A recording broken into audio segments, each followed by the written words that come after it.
ડા કેમ લખાય? ફટાકડા. સરસ.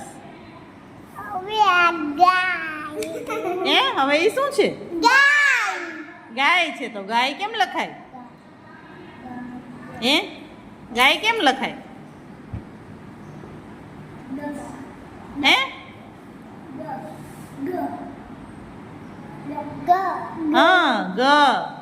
ગ ને શું નિશાની કરવી પડશે?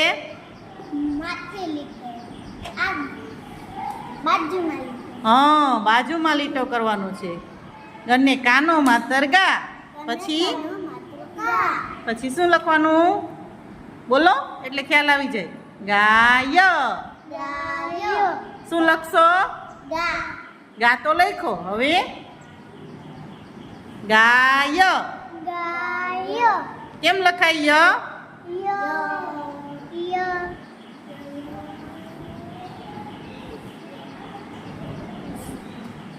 આવડે છે? ય લખતા આવડે છે?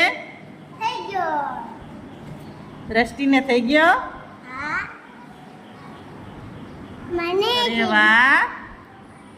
અરે વાહ.